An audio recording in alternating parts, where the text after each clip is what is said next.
Bonjour Robert Ménard. Bonjour. Merci beaucoup d'être ce matin sur LCI. Maire de Béziers, soutien de Marine Le Pen, toujours soutien de Marine Le Pen. Oui, je Hein lui apporterai mon parrainage. Je lui ai dit, je le ferai. Bon, pas d'état d'âme sur ce sujet, on va y Sur revenir. celui-là, aucun. Après avoir plaidé le rapprochement entre Zemmour, Éric Zemmour et la candidate RN, c'est vous qui aviez encouragé, finalement ça ne s'est pas fait.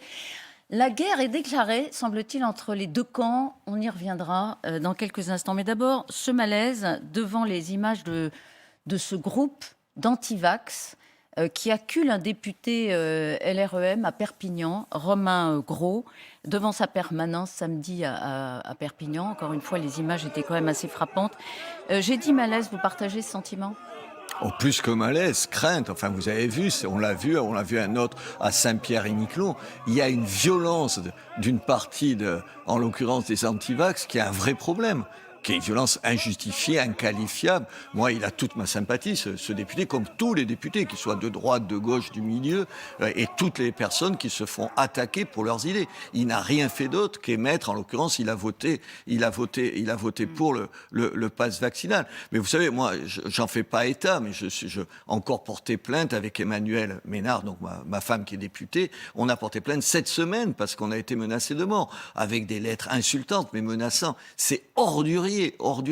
Évidemment, eux, les gens qui font ça sont responsables, mais aussi, pardon de l'ajouter, ceux qui, dans la classe politique, trouvent des excuses à ces campagnes haineuses des antivax ont aussi une part de responsabilité. Il y a l'abruti qui vous fait derrière son écran, vous savez, en tout anonymat, qui vous insulte et qui vous menace. Là, c'était en face, c'était évidemment plus grave. Et puis, il y a ceux qui trouvent des excuses à ces gens-là. Oui, quand même, c'est attentatoire à nos libertés, que sais-je encore, c'est un apartheid, ces bêtises-là, et qui, d'une certaine façon, sont responsables de ce climat d'agressivité. Bon, beaucoup de choses dans tout ce que vous avez dit. Vous-même, donc, vous êtes menacé, menace de mort par courrier depuis d'abord longtemps, ou est-ce qu'il y a une accélération sur ce sujet du vaccin ? Sur ce sujet du vaccin.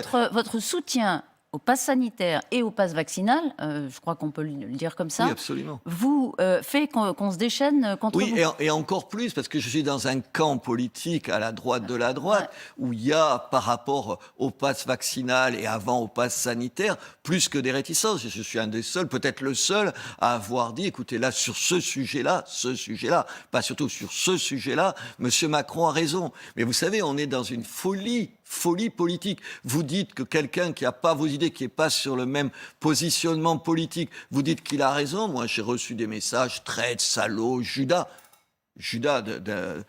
comment il s'appelle ? De Gilbert Collard. J'étais un Judas parce que j'avais dit non, parce que j'avais salué Macron. Enfin, il faut arrêter avec les bêtises. Je veux dire, il y a une part de responsabilité de la classe politique, mais de tous les bords, qui n'a de haut le cœur que quand c'est leurs propres amis, et qui, quand c'est les autres, ils s'en foutent. Je vous rappelle comment il y a quelques années, on m'avait cassé la figure à côté de Bordeaux par des militants en l'occurrence de la France insoumise. Mais personne n'a trouvé ça problématique, parce que peut-être je suis pour eux à l'extrême droite. C'est dégueulasse, c'est des comportements incroyables. Donc je suis aux côtés du député des Pyrénées-Orientales. Très bien. Jordan Bardella, qui était à votre place vendredi dernier, président du RN, a réaffirmé que le pass vaccinal, il est liberticide et que dès le 24 avril, Marine Le Pen le supprimerait. Ça, ce sont des positions sur lesquelles vous affichez un désaccord complet. Total. Je pense qu'aujourd'hui, vous savez, ça m'a appris beaucoup, le Covid, ce qui s'est passé là depuis 2 ans. Pardon, là encore, tu es responsable ou tu n'es pas responsable. C'est peut-être parce qu'une bonne partie de mes amis ne sont jamais à la tête d'exécutif. Quand tu es député dans l'opposition, tu peux dire ce que tu veux. Quand tu es maire, moi je suis maire d'une ville de 80 000 habitants et président d'une agglomération. Pardon madame, ce que je vais vous dire là, il faudra bien que je le défende tout à l'heure à Béziers, donc je ne dirai pas n'importe quoi. Et puis peut-être que j'apprends à diriger, je dirige quelque chose avec le pouvoir de faire ou de ne pas faire une chose. Vous savez, quand vous êtes dans l'opposition, vous pouvez faire le malin, moi je l'entends sur 50 sujets. S'opposer, pour s'opposer hein. Sur ce sujet-là, vous estimez que là, c'est une faute? Mais écoutez, moi j'ai assez critiqué M. Macron. Je pense qu'il y a une arrogance du côté de M. Macron dans l'histoire du Covid. Rappelez-vous le nombre de certitudes à avancer comme si c'était évident. Des mensonges. Moi je me souviens, quand je suis allé chercher, c'était en Espagne, des masques. Vous vous rappelez, au début, les masques c'était inutile, nuisible, disait le représentant, le préfet chez moi. Je suis allé les chercher, pardon, je l'ai critiqué. C'était irresponsable de dire ça. Mais en même temps, quand il met en place, là, le pass sanitaire, le pass vaccinal, mais écoutez, moi, je suis même pour la vaccination obligatoire. Pas parce que j'aime ça, parce que c'est la seule solution. Mais Voilà. c'est une maladie de la démocratie de ne pas pouvoir, sur certains points, en France, être d'accord avec son adversaire Parce que la France est... sans être insulté par son propre camp. Parce que la France est comme ça. Parce que le jour où vous êtes obligé de reconnaître, oui, c'est vrai que le ciel est bleu et que mon ennemi a dit que le ciel était bleu. Ouais. Tout de suite, vous ajoutez mais, de façon à bien faire sentir que, quand même, vous n'êtes pas dans l'autre camp. Moi, je ne suis pas dans un camp ou dans l'autre. J'ai des idées que tout le monde connaît. Je suis très à droite. Et en même temps, je suis réaliste. Aujourd'hui, j'espère qu'on va sortir de cette histoire-là. Alors, c'est tout. vous êtes réaliste et vous n'avez pas peur des mots. À la question qu'on vous a posée hier, est-ce que les antivax comme Philippot ou Dupont-Aignan ont des morts sur la conscience? Vous n'avez pas hésité à répondre oui. Bien Ils sûr. ont des morts sur la conscience. Mais bien sûr, quand vous dites, madame, que le vaccin, c'est pas utile, vous venez à Béziers, dans l'hôpital, je vous y amène. Hier, il y avait 7 personnes qui étaient en réanimation. Les 7 étaient non vaccinés. Moi, je joue pas au professeur de médecine. Je ne suis pas professeur de médecine. J'y connais pas plus sûrement que vous avant la crise. Aujourd'hui, vous avez plein d'élus qui savent tout là-dessus. Je constate simplement que chez moi, quand vous êtes en situation de mourir, c'est que vous n'êtes pas vacciné. C'est tout ce que je constate. Alors, comme j'aime les gens, pardon, c'est une bêtise, ça va pouvoir être naïf et tout, j'aime les gens, je suis soucieux d'eux, je me dis qu'il vaut mieux être vacciné, même si c'est pas miraculeux, même si ça règle pas tous les problèmes. Mais ça vous met à l'abri des formes les plus graves. Vous avez pris un risque, là. Vous avez pris Philippot, il vous attaque, non? Mais qui m'attaque? Enfin, d'abord, c'est des effets de manche et de Twitter. J'attends un procès, on s'expliquera. Enfin, attendez. Entre quelqu'un qui explique quoi? Que la France est une dictature, que c'est un véritable apartheid. Enfin, comment vous pouvez croire des bêtises pareilles? Mais alors, le discours anti-vax, d'une part, tous les adversaires du pass vaccinal et du pass sanitaire, donc votre propre camp, enfin le RN, et puis ceux qui se laissent aller dans le débat public à une espèce de violence verbale aussi, ça existe. On peut même dire Macron, quand il dit « je vais emmerder les non-vaccinés », c'est une forme de violence verbale.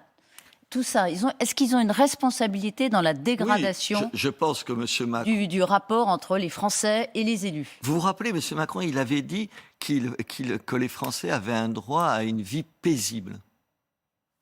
Il l'a dit récemment, ouais. à propos de la sécurité. Attendez, honnêtement, quel échec de ce côté-là. Quel échec. Mais on peut dire de M. Macron qu'il a fait des promesses qu'il n'a pas tenues, que sur un certain nombre de questions... Mais moi, je vous demande la responsabilité dans la dégradation du rapport avec les élus. Quand on agresse un élu, est-ce que tout ça, ça joue? Quand il emploie le mot « emmerder », et pas au détour d'une discussion comme ça, si vous le receviez, mais après avoir lu une interview, accepter de voir le même mot 3 fois en 3 lignes, bien sûr qu'il porte une responsabilité dans l'hystérisation du débat. L'hystérisation du débat. On est dans une démocratie où on ne peut pas parler un tout petit peu paisiblement. Moi, j'ai appris depuis que je suis maire au moins ça. Honnêtement, je reviens de loin là-dessus, parce que dans le genre, je pèse pas mes mots, je le fais. J'essaye de parler franchement, directement, de répondre à vos questions, mais en même temps de ne pas jeter de l'huile sur le feu. Ce pays en a pas besoin, notre pays en a pas besoin. Et quand le RN est anti-pass vaccinal et anti-pass sanitaire, en le disant jour après jour, lui aussi il met de l'huile sur le feu dans ce débat. Mais bien sûr, et il se trompe. Mais moi, je l'ai dit, attendez, vous avez dit tout à l'heure, vous avez rappelé que j'apporterai mon soutien à Marine Le Pen, ça ne m'empêche pas de lui dire tous mes désaccords. Et il faut accepter ça. Moi, je ne suis pas un compagnon de route ou le fan club de Marine Le Pen. Je suis juste un maire qui essaye de voir qui, dans l'offre politique, est le mieux pour mon pays. Et je pense que c'est elle aujourd'hui. Dernière question sur ce sujet, parce que c'est un sujet grave, la violence contre les élus. Est-ce que vous êtes maire de Béziers, vous avez une solution? Non, j'en ai pas. J'en ai pas, bien sûr que j'en ai pas. Il y a plein de sujets où je n'ai pas de réponse. Je constate une montée de la violence. Je constate qu'un certain nombre de gens, par ailleurs raisonnables, sur cette affaire de Covid disent n'importe quoi, vont jusqu'à dire des imbécilités totales et que ça crée ce climat-là. Comment y répondre, j'en sais rien. Mais moi, je ne veux pas me promener dans ma ville avec des policiers. Je ne l'ai jamais fait, je ne le ferai jamais et je m'expliquerai avec eux. Il y a des manifestations tous les samedis chez moi comme ailleurs. Je suis allé discuter avec eux quand ils m'ont demandé. Il faut discuter avec les gens. Ça, c'est vrai qu'il ne faut pas les insulter. Il faut discuter avec eux. Alors, un sujet sur lequel on vous attend, parce que vous les connaissez et l'un et l'autre, la guerre est déclarée entre Marine Le Pen et Zemmour ? Ah, le moins qu'on puisse dire, c'est que oui, là, à part de le nier, c'est une catastrophe. C'est une catastrophe pour notre camp, cette droite qui est à droite des Républicains. On est en train de tout faire pour rater cette élection. C'est incroyable. Attendez, aujourd'hui, vous ajoutez les uns les autres, ça flirte autour de 30% et Oui. on pourrait ne pas se retrouver au second tour. Mais enfin, ils jouent avec quoi? Mais alors, Ils jouent là, avec quoi? déjà, il y avait cette division qui menace effectivement les chances réelles pour eux de se qualifier au second tour. Et puis, il y a ces ralliements. Après Jérôme Rivière et Damien Rieu, Gilbert Collard, manifestement, vous avez de bonnes relations avec lui, rallie le camp adverse, Zemmour. Le RN minimise. Vous n'êtes pas prisonnier des éléments de langage d'un parti. C'est ça qui rend précieux, d'ailleurs, votre parole. Est-ce que c'est préoccupant pour Marine Le Pen ? Bien sûr que c'est une mauvaise nouvelle. Attendez, vous plaisantez. Vous pouvez dire chacun, vous pouvez vous rassurer d'abord en les insultant, en disant c'est des traîtres. Honnêtement, il faut arrêter avec ce langage de guerre civile. Non, ils ont choisi un autre camp. Vous pouvez vous rassurer comme ça, de dire ah oui, mais comment chacun pèse et tout. Je ne sais pas d'abord qu'est-ce que pèsent les uns et les autres, mais surtout il y a une dynamique là qui est pas favorable à Marine Le Pen, bien entendu. Et je pense alors il y a évidemment les éléments de langage. Non, tout ça ne pèse rien. Gilbert Collard, c'est vrai que Gilbert Collard, moi il me fait rire. Alors, c'est pour dire les choses, il a ce talent-là. Non, mais attendez, il a de l'humour, Ouais. il a du talent comme un bon avocat et tout ça qu'il est. Mais évidemment, accumuler, c'est un vrai problème. Et si jamais ça continuait, parce qu'il y a des prises de guerre, si j'ose dire, pour prendre un vocabulaire que je n'aime pas, qui pourraient être plus importantes que ça. Vous avez des noms en tête ? Tout le monde pense au même. Si demain Marion se rangeait du côté d'Éric Zemmour, ce serait pour ce camp-là et pour le Rassemblement national d'une autre ampleur. Alors, vous la connaissez bien, c'est Marion Maréchal Le Il y a Pen. longtemps que je ne lui parle pas, parce qu'on Mais ne se parle plus, parce qu'on n'est plus tout à fait d'accord. Mais elle a été un chantre de l'Union des droites, Oui, vous bien aussi. sûr. Donc, vous connaissez bien. C'est vraisemblable ? Je n'ose pas l'imaginer, je ne le crois pas, vous savez, parce que la vie, c'est pas que la politique et les idées, c'est aussi des liens avec les gens. Je vous rappelle que c'est sa tante, que Marine l'a élevée en partie à un moment donné, que c'est difficile de fermer les yeux sur ça. Je ne crois pas, mais en même temps, il y a elle, il y a d'autres gens qui pèsent dans ce parti et qui pourraient être tentés de le quitter. Dites-nous, ça traduit quoi quand même ? Parce que la dynamique sondagière, en tout cas, elle est plutôt du côté de Marine Le Pen, alors qu'Éric Zemmour, il a reflué. Et alors, pourtant, il enregistre des ralliements et ça n'est peut-être pas fini. Pourquoi est-ce qu'il attire encore ? D'abord, parce qu'il incarne quoi par rapport à elle ? Parce qu'il dit un certain nombre de choses, de convictions que vous pouvez ne pas partager, mais il les dit avec des mots forts, il attire les militants. Regardez, qui aujourd'hui, combien ils étaient, plus de 4000 à Cannes, et qui est capable aujourd'hui de réunir autant de militants en dehors de lui ? Je crois personne.